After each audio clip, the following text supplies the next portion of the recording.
യെശയ്യാ പ്രവാചകന്റെ പുസ്തകം 40-ാം അധ്യായത്തിന്റെ 31-ാമത്തെ വചനമാണത്. എങ്കിലും യഹോവയെ കാത്തിരിക്കുന്നവർ ശക്തിയെ പുതുക്കും. അപ്പൊ ഈ ഓട്ടത്തിന് എന്തോ വേണം? ശക്തി വേണം. സ്തോത്രം. ഈ ഓട്ടത്തിന് എന്തോ വേണം? ഹല്ലേലൂയ. അപ്പൊ ഇന്ന് പകൽ പ്രാർത്ഥിക്കുന്ന നിങ്ങളോട് ഞാൻ ദൈവത്തിന്റെ ദൂത് പറയാം. നിന്നെ വിടത്തില്ലെന്ന് ഏതൊക്കെ ശക്തി വാദിച്ചാലും നീ ദൈവത്തിന്റെ ശക്തിയാൽ ആ പ്രശ്നത്തെ ജയിക്കണം. ഓ ഹല്ലേലൂയ. കാത്തിരിക്കുന്നവർ എന്ത് ചെയ്യും? ശക്തിയെ പുതുക്കും. അടുത്തിരിക്കുന്ന ആളൊന്ന് നോക്കിയേ ചേരാ, കുറച്ചുകൂടെ ശക്തി പുതുക്കണമെന്ന് പറ. ഓ കുറച്ചുകൂടെ എന്ത് വേണം? കാത്തിരുന്ന് കർത്താവ് ശിഷ്യന്മാരോട്, നിങ്ങളിപ്പോൾ പിണങ്ങുമൊന്നും ചെയ്യലോട്, കർത്താവ് ശിഷ്യന്മാരോട് പറഞ്ഞു, ഞാൻ വേണ്ട സ്വർഗാരോഹണം ചെയ്താൽ പോവാ, നിങ്ങൾ ഇനി ശുശ്രൂഷ ചെയ്യണം. പക്ഷെ ഒരു കാര്യം, ഉയരത്തിലെ ശക്തി ധരിച്ചിട്ടേ ഉയരത്തിലെ ശക്തി ധരിച്ചിട്ടേ നിങ്ങൾ എന്ത് ചെയ്യാവൂ? ശുശ്രൂഷ ചെയ്യാവൂ. ഞാൻ നിങ്ങളോടൊരു കാര്യം പറയാം, രക്ഷിക്കപ്പെട്ട ദൈവമക്കളോട് ഞാൻ പറയാം, നിന്നെ മെന്നെ നിലനിർത്തുന്നത് ദൈവശക്തിയാ. സ്തോത്രം. അന്നും ഇന്നും ദൈവശക്തിയോടെ എല്ലാവർക്കും പോരാട്ടം. ചിലരൊക്കെ പറയുന്നേ ഒത്തിരി ഒന്നും ദൈവശക്തി പ്രാപിക്കേണ്ട, ഒരു മിനിമത്തിന് അങ്ങ് പോയാൽ മതിയെന്ന. സ്തോത്രം.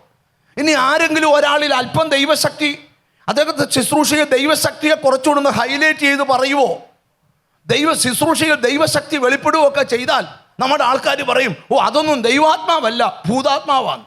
കാരണം ദൈവശക്തിയുടെ അളവുകോൽ അവരുടെയിലാണ് വെച്ചേക്കുന്നത്. അങ്ങനൊന്നും അല്ല. ഞാൻ നിങ്ങളുടെ പിതാക്കന്മാരുടെ കാലം പഠിക്ക്. അന്ന് ക്യാമറയും മീഡിയയും വീഡിയോയും ഒന്നുമില്ല. പക്ഷെ അന്നൊക്കെ അപ്പന്മാർ ആലയത്തിൽ നാം അങ്ങോട്ടും ഇങ്ങോട്ടും എഴഞ്ഞു നടന്ന് ആരാധിച്ചിട്ടുണ്ട്.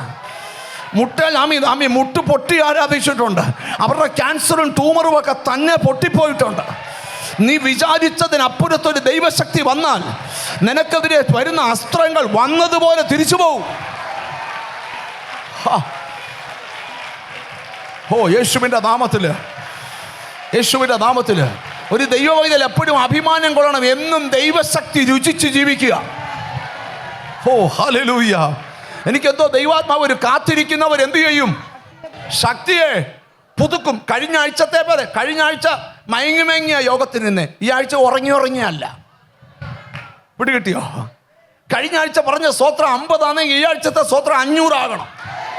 അടുത്തിരിക്കുന്ന ആൾ പറയണം, ഇവക്ക് എന്തോ കുഴപ്പം പറ്റിയിട്ടുണ്ടല്ലോ, ഇവളിൽ ഭയങ്കര ദൈവശക്തിയാണല്ലോ. ഓ ഹല്ലേലൂയ. യേശുക്രിസ്തു ശക്തിയുടെ ഉറമവ. തൊട്ടവൾ ഒരുത്തി പോയി യേശുവിനെ തൊട്ടു, വസ്ത്രത്തിന്റെ തൊങ്ങലിൽ തൊട്ടു. ആ നിമിഷം അവളെ ബാധിച്ച ബാധ ശരീരത്ത് പൊട്ടത്തക്കവണ്ണം ദൈവശക്തിയുടെ പ്രവാഹം.